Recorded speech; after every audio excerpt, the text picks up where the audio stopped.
like 31, I think. 31 sponsors. Yeah. Actually, Mr. CEO Randy Basanta, I really salute you on this. And to all the sponsors again, thank you so much. If it's not because of you guys, this event would not be possible.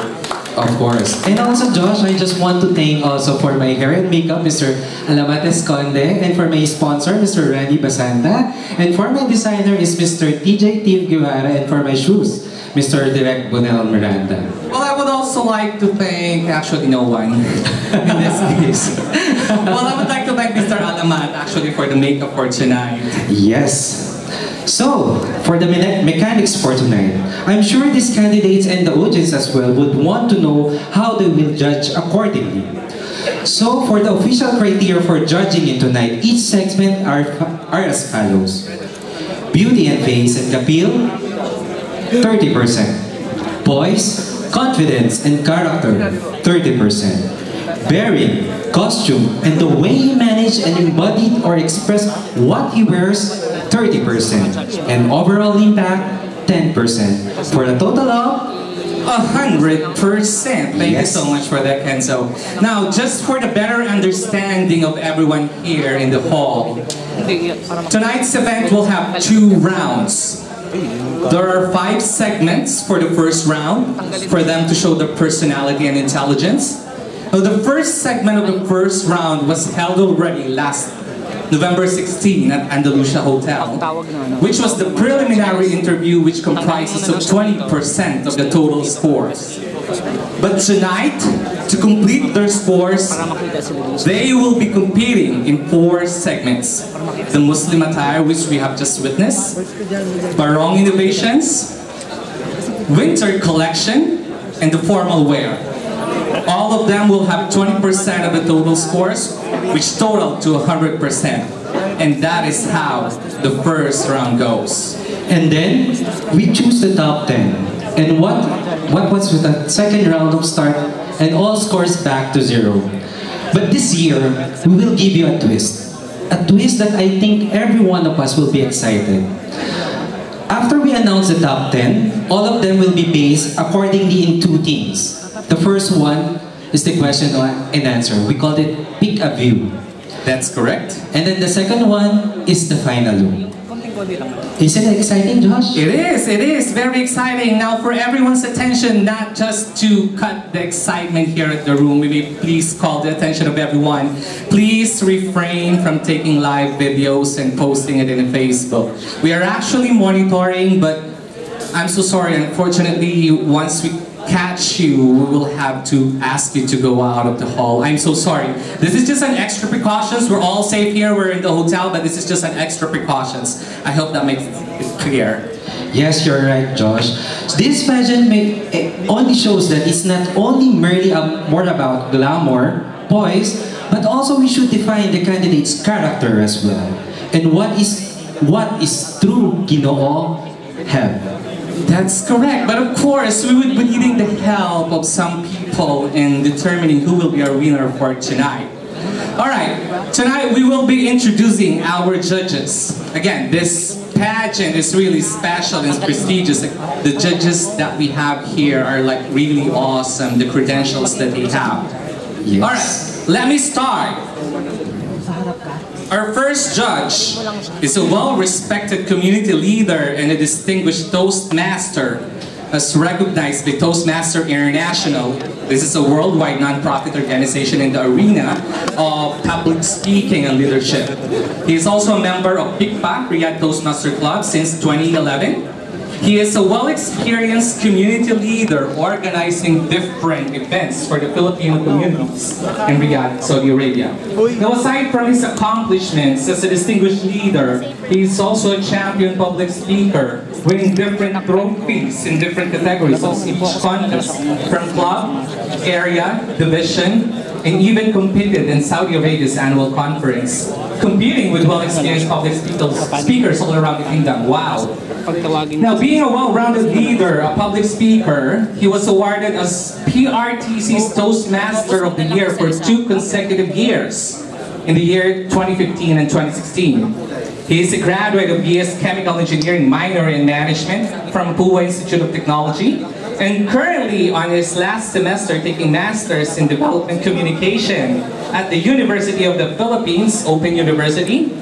He is also currently employed at the Arabian Centers Company, that's Fawaz Al-Ukhair Group of Companies, as a Senior Corporate Procurement Officer and been living in the Kingdom for 9 years. Sir, bear with my English. Let me introduce to you Distinguished Toastmaster, Jeff Sagala. And our next judge is married to Miss Marisa and Alarcon with 4 children. Been here in KSA for 25 years and last employed as Senior QMS Auditor in Dar Al Riyadh Consultant. Recently concerned with the Doctor of Ministry, honoris causa.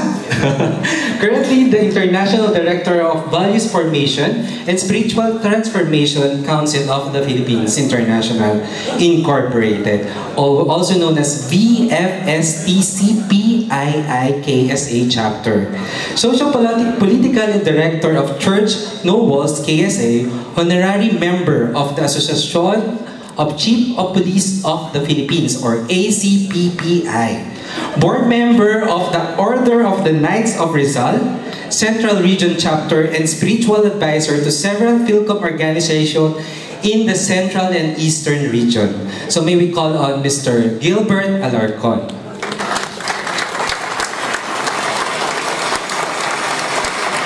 Alright, our next judge is a Mass Communication major and Broadcasting graduate at Century Scholar University. Presently working at Prince Muhammad University as the University Rector's Executive Staff.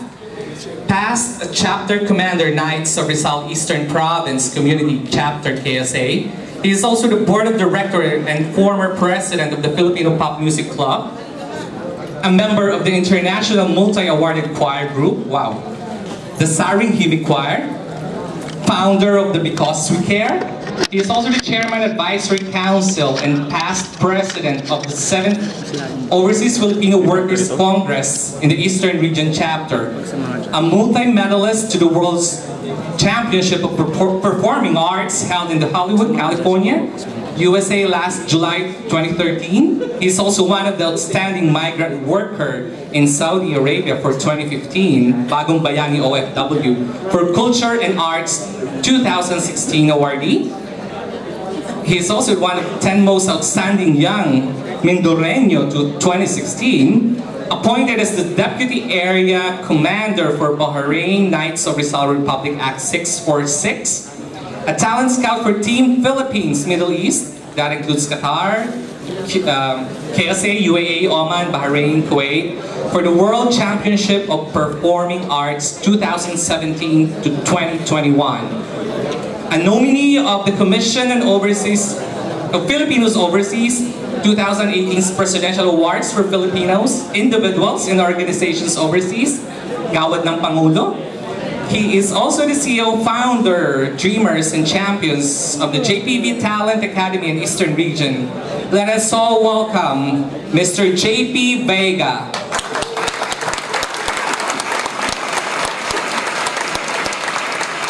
Our next judge is a CPA MBA, currently working as a financial analyst at Abanuyan Trading Corporation for 9 years. Former accounting and finance professor in University of the Assumption for 7 years. A Toastmaster, a past area for 5 director, a past president of PICPA Riyadh Toastmaster Club, and an advocate of personal financial management. So may we call on Mr. Rogelio Wenceslau. Now this is getting into my nerves. I guess we're refrain from talking in English. We have a lot of like distinguished Toastmaster. I'm sorry for my English. Again, bear with our English. Yes. Alright, now the next judge. I still don't know if I still have to introduce him. He is actually a well-known personality here in Saudi Arabia. Ladies and gentlemen, the ambassador for uplifting the Filipino spirit, the ambassador of the heart of the Filipino in KSA. He is actually very visible here in all the events in KSA. The man of the hour, Mr. Ricky Packing.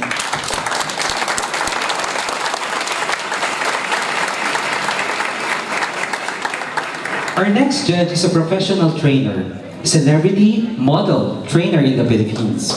Bachelor degree of nursing, 10 years in fitness industry. In fitness health, advocate, preventing clients from having disease. So may we call Mr.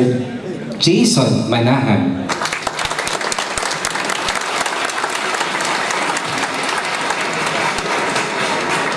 And our next judge is a Riyadh-based photographer for 8 years, currently working in a leading group of OFW RCA, Riyadh Creative Artists, whose talents are combined into one: models, photographers, designers, stylists, and makeup artists.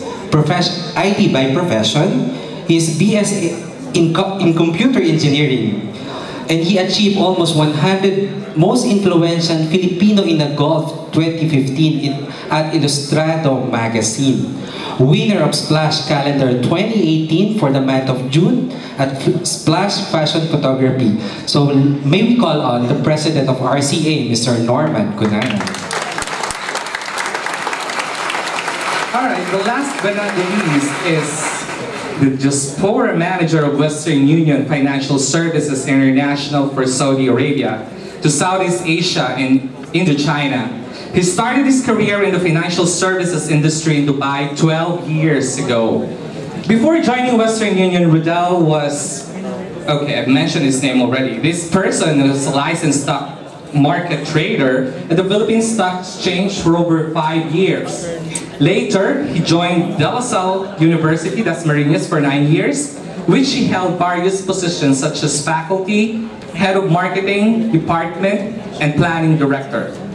While in the academe, he did consulting works in some medium-scale companies. Also, he was active then in the professional organization and became national president of the Association of Marketing Educators of the Philippines in 2005, and the Philippines representative in Marketing Education Association, USA.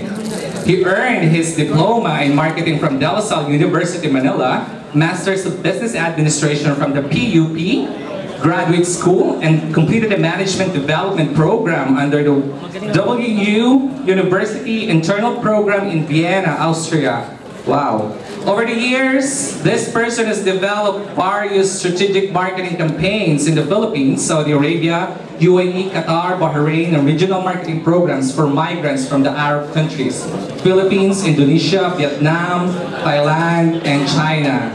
Ladies and gentlemen, let us all welcome our head of the judges, Mr. Rodelon Del Mundo.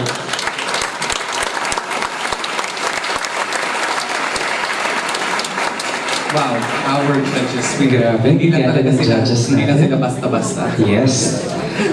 Talagang mahihirapan tayong talagang once we distinguish who is the winner is, we all know that that person deserves. Of course. Alright, now, at this juncture, I just want to give you some sort of a background of the tabulation. Our tabulation is handled by 2 of SE officials, and Bernard Vidal will be coordinating between our judges and chief tabulator, Mr. Win Serrano. Results will be validated by a signature definitely by our CEO, Mr. Rani Basanta. Now, this is actually quite new. This year's tabulation scheme was developed and enhanced by a software application expertise by none other than a Pinoy brilliant media. That is Mr. Isong Enriquez. A round of applause, everyone.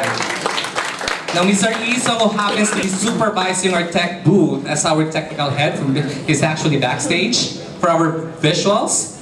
Again, maraming salamat at mabuhay ka, Maraming Mr. salamat, Isong. So, Kenzo, would you happen to see any important people in the audience? Yeah, medyo madilim lang. Pero I saw from Doc Ed and Dales.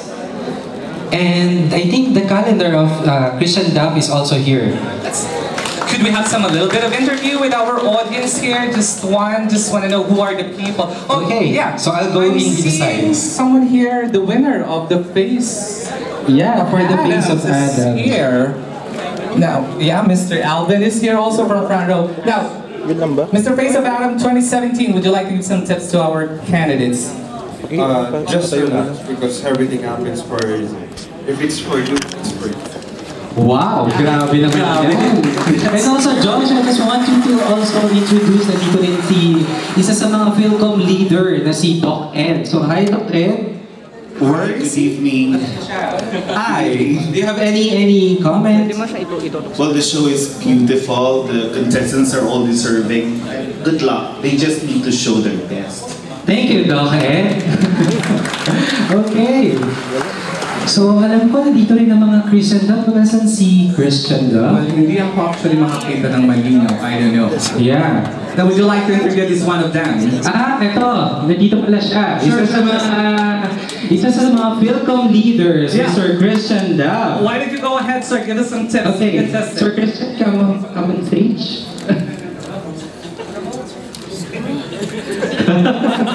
Nahihiya siya actually. Alright, where are the people actually here supporting Jeddah? Yeah, we hear Candidates. Jeddah from Kubar. Can we hear a round of applause from a Jeddah delegate, please?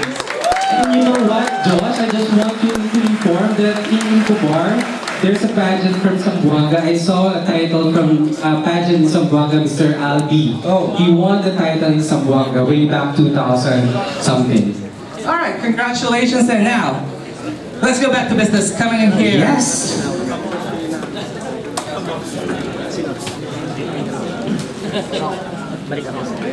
Alright, now, with all these people around us, I should say that Ginoong Pilipinas KSA is truly, I have to give emphasis on this one. This one is truly and still the home of the Philippine male pageantry here in Riyadh. And that is for the past 13 years. That's way too much of an achievement, Mr. CEO. Alright, let's get back to business. And this part, we will have our Barong Innovation. This is a highly trademarked segment of Ginoong Pilipinas KSA. It is a yearning in SE to showcase our national costume and the fusion concept of modern innovation and creative ideas conceptualized by our bright designers. And with that, this year's segment is paying tribute to the musical OPM group genius, which is the Apo Hiking Society. In the span of their professional career, Apo emerged as a principal adherent of the musical movement term Original Filipino Music, also known as OPM, a milieu in which their original musical contribution and cultural influence become essential. The Apo became involved in record production, talent management, and organizing artists under the Organisasyon ng Pilipinong Mang-aawit. The group expanded its activities into establishing and furthering the careers of new OPM artists in the Philippines. Alright, now, you guys are all waiting for this one. Let us all welcome the candidates in their Barong Innovation segment while sashaying to the music of the Apo Hiking Society.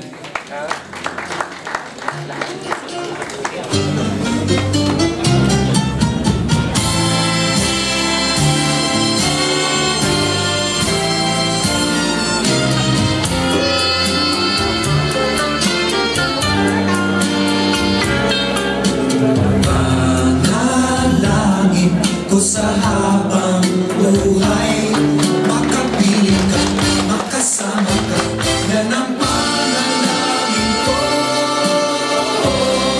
At hindi papayag ang pusong ito, mawala ka sa aking piling, mahal ko iyong linggin. Wala nang iba mas mahalaga sa tamis na dulot ng pag-ibig nating dalawa. At sana naman makikinig ka ang aking sasabihin, minamahal kita.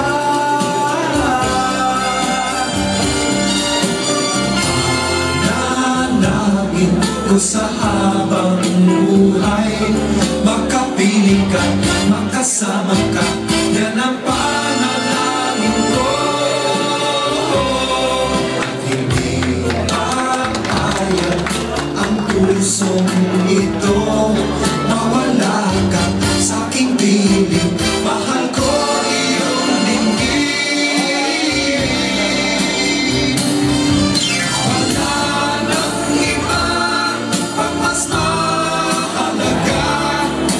tamis na tulad ng pag-ibig nating dalawa. At sana naman makikinig ka kapag aking sasabihin, minamahal kita.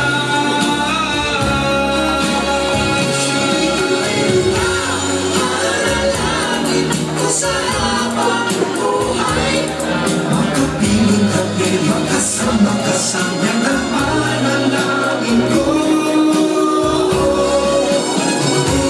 Papayag ang pusong ito, mawala ka sa aking piling, mahal ko iyong binggit.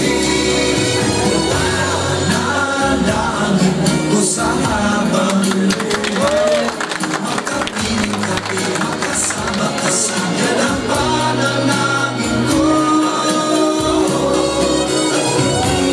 Papayag ang pusong ito, mawala ka sa aking piling, mahal ko iyong binggit.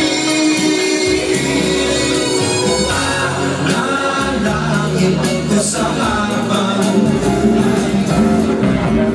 mahirap talaga mamahal at siya'y ananda. Hindi mo maisip na okay sa kanya. Mahirap, oh, nakita talaga. Maglalak na lang kaya ng iba. Ay, kapag aking makita ng kanyang nawawala ang aking kabisaya. Sige lang, sumig lang, oh, bahala ng magkabis naman pa. Dial mo ang number sa telepono.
Huwag mo sabihin na naman ingat ako sa isang kolehiyala. Hindi ko maintindihan. Huwag na natin pinaan sa mabuting usapan. Lalo lang madaragdagan ang sakit ng ulo. Anong sarap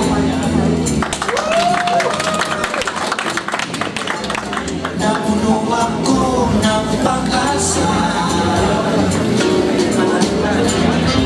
Yun pala, hanggang doon na lang ang kaya. Akala ko ay masakit man isipin, kailangan tanggapin. Kailan ka naging seryoso, tsaka kanya gagawin. Oh, Diyos ko, ano ba naman di ba lang hiya nang aako na lang, inaasa niya lang ako. Leche, pag-ibig to. Diyos ko, ano ba naman ito?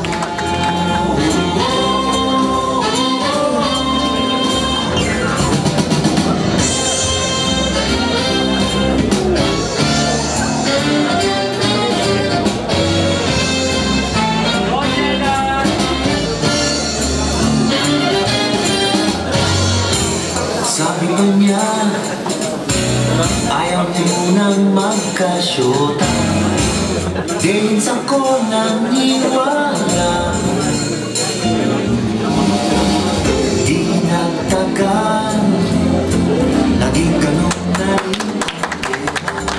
Kulang na lang sagot niya. Bakit ba ang labo niya? Hindi ko siya maipinta.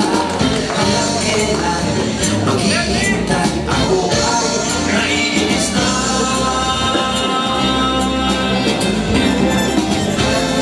Masakit mang isipin, kailangan tanggapin.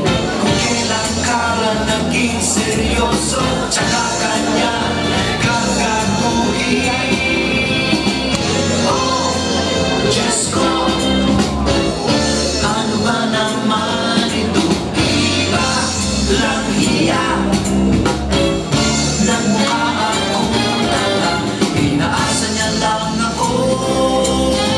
Leche, pag-ibig to. Diyos ko, oh, Diyos ko, ano ba naman ito? Di ba lang hiya nang mukha akong tanga, inaasa niya lang ako. Anak ng pag-ibig to. Diyos ko, ano ba naman ito?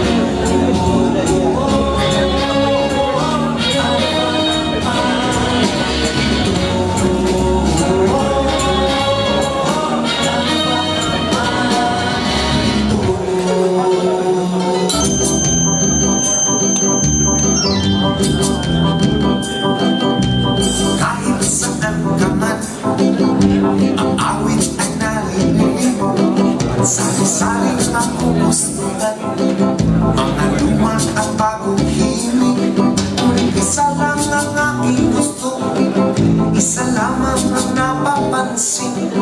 Masarap at daling kantahin ang lumang tugtugin.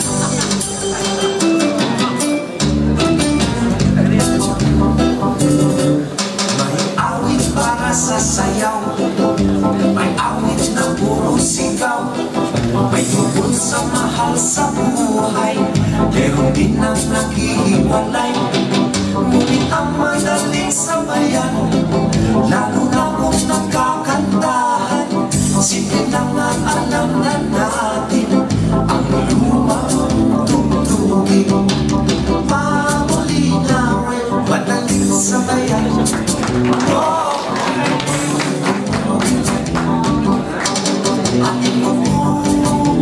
music, masarap pakinggan. Oh, dumugin. Leron, sinta, madaling sabayan. Oh, dumugin. Talagang masarap pakinggan, lalo na kung nagkakantahan. Sige lang at alam lang natin ang lumang tugtugin.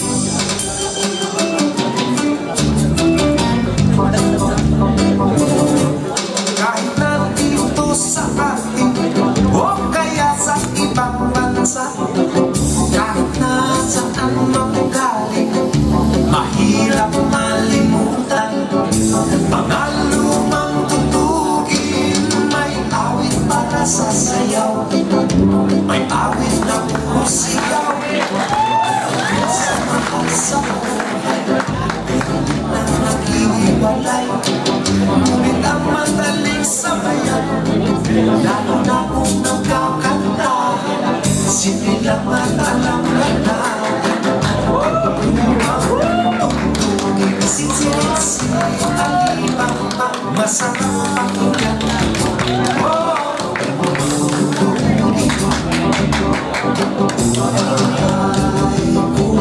Madaling sabayan,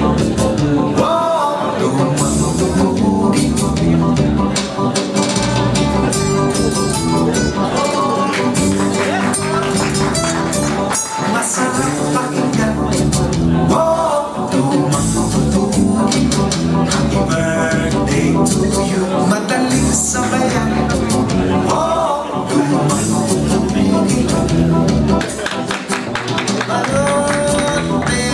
Masarap pakinggan. Masarap kainin. Bendi sarap sipit na pipilipit, gintong bilak na mumulak-lak sa tabi ng dagat. Madaling sabayan.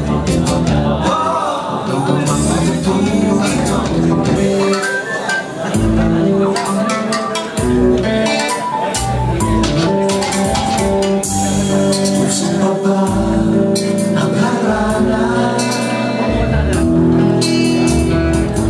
Marahil ikaw ay nagtataka.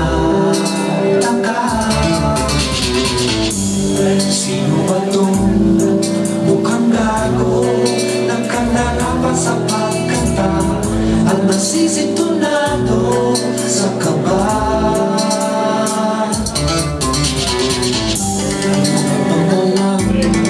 Mga rosas,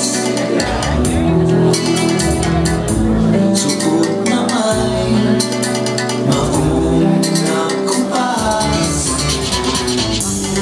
At nangyamay ang barkada, nakapunan na kahaw sa awitin na ipan. Might as well not sing along. Puno ang langit ng bituin at kay lamig pa ng hangin. Sa iyong ako'y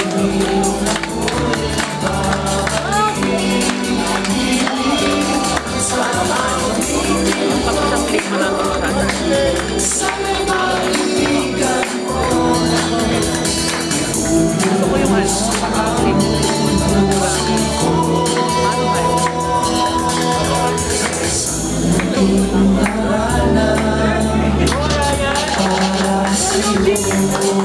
Wow.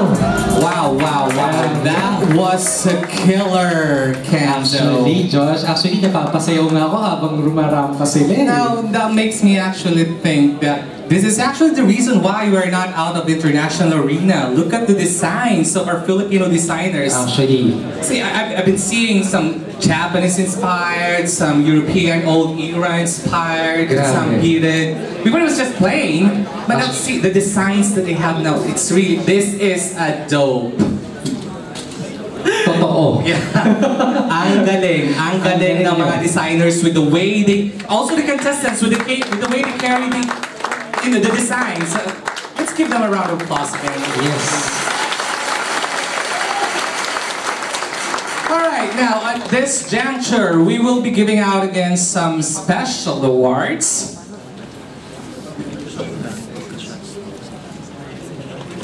Alright, now, first special award is the STC Pay Corporate Choice. Enzo, you may want to call the award.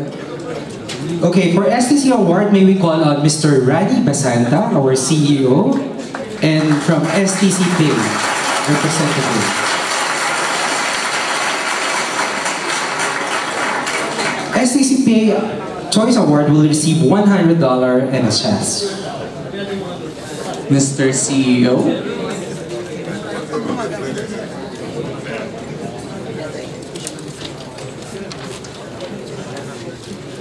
Do we have any STC representative in the audience? Alright, so it's just Mr. CEO. Now, this year's winner for STC Pay Corporate Choice Award is candidate number... Can we have some drum roll, please? Okay. Alright. Candidate number 8, Kasaludin Dino Abad.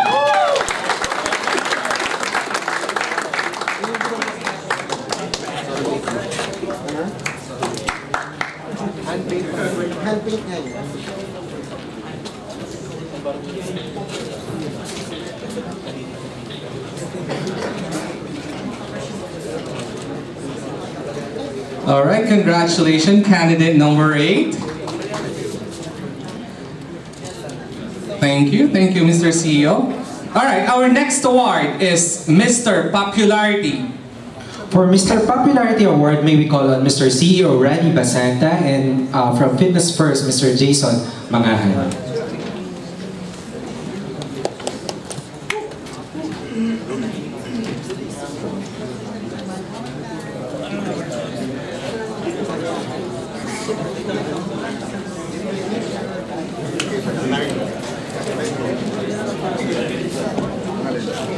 Alright, the Mr. Popularity pageant vote with a total votes of 8,711 votes.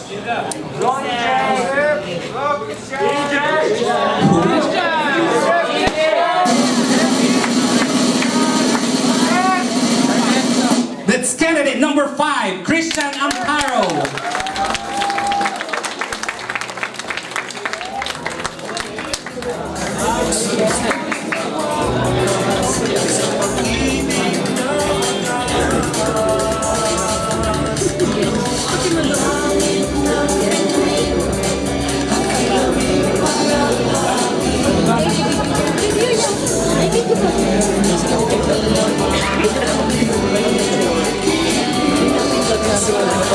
Alright, let's have some picture taking. Alright, again, congratulations, candidate number 5. We'll now proceed to the next special award, which is the Mobile Corporate Choice Award. For Mobile Choice Award, will receive $100 cash and sash. May we call on Miss Irene Paat and Jerome Paat.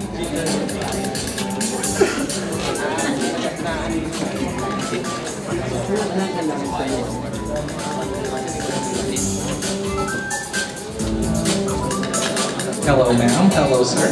No problem.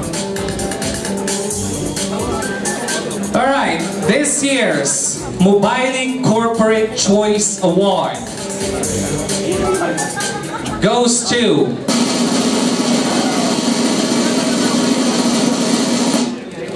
coming up on stage, candidate number 10, Richard Poblete.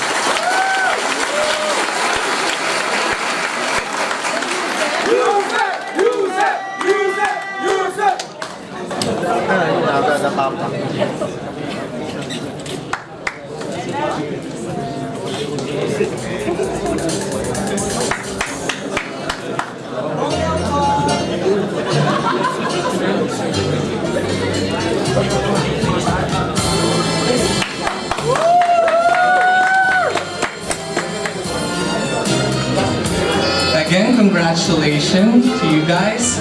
We still have one more award, special award to be given out. This is actually the best in personality interview. The interview was actually held as pre-pageant, am I correct? Okay. For the Personality Award, may we call on our CEO, Mr. Randy Basanta, to present the award, please. Along with the Alshaya. What are prizes they're going to be getting for the Personality Award? Are they going to be getting some cash, some watch? I think they are getting some watch from Alshaya. Wow. Alright, for this year's Best in Personality Interview. Have you guys witnessed the pre-pageant?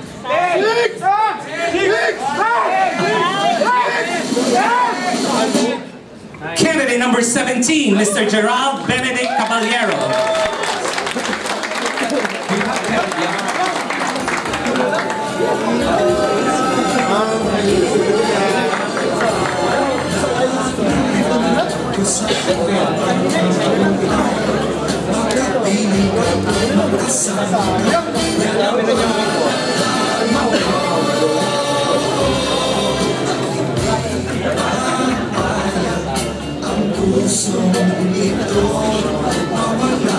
Alright, congratulations. Thank you again, guys. Congratulations, guys. Stay there for now.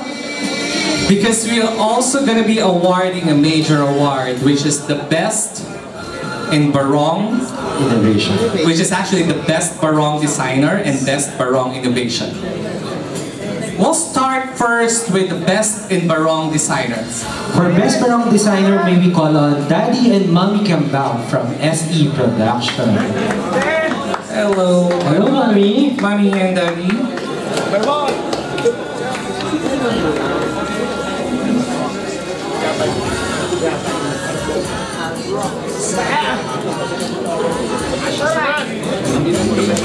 Hello, Mommy. Hello, Mommy. Kamusta?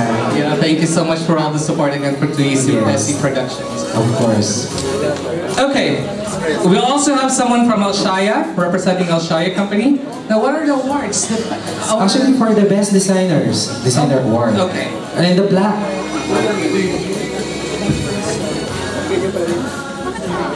Alright, now the Best Designer also will be getting a plaque, a sash. Are they getting a sash or a watch from Alshaya? A black. Okay. Now, this year's Best Barong Designer.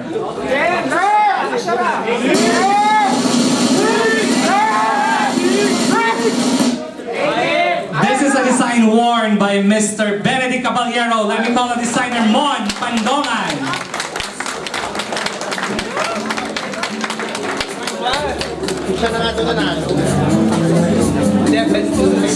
Actually, Mr. Mon Pandongan is in the Philippines, right? So, on behalf of Mr. Mon Pandongan, SE Production will receive the plaque. Okay. Meg, may we call on Meg?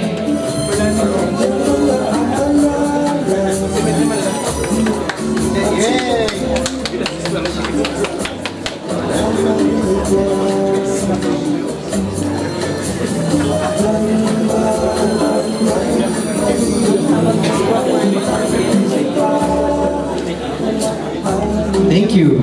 Thank you so much again. Congratulations to the designer. Congratulations to you, sir, for...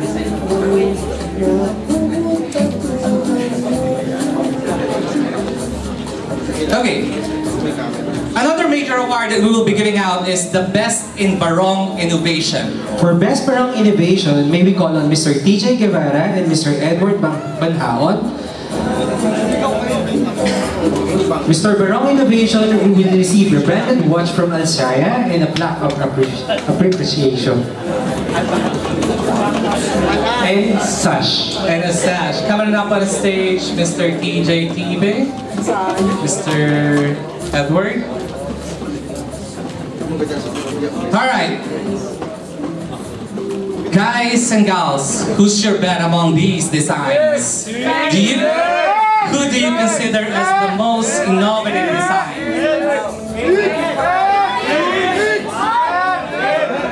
I'm hearing a lot of numbers actually. Now the Best in Barong Innovation.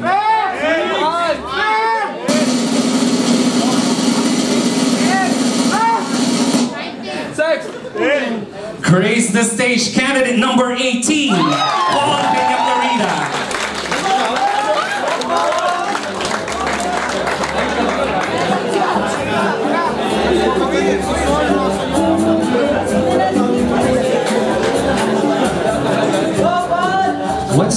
designer of Mr. Paul Peña is Mr. Toto Glenn Maliaga.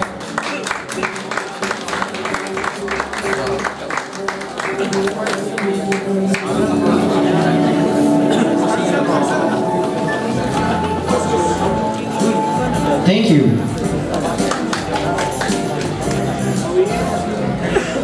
Now let me just clarify, you might want to think the designer who won the competition is not the same as the person who won the best in innovation.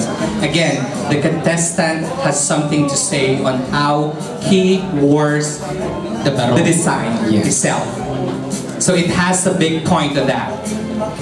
Alright. Thank you so much again, candidates. You may now go backstage for now and prepare for our next segment. At this stage, ladies and gentlemen, we would like to appreciate some companies and some people who helped grace this event. Okay.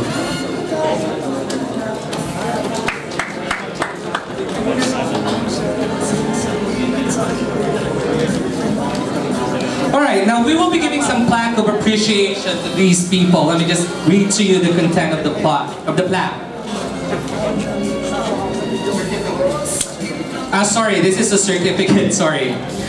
Alright, the certificate of appreciation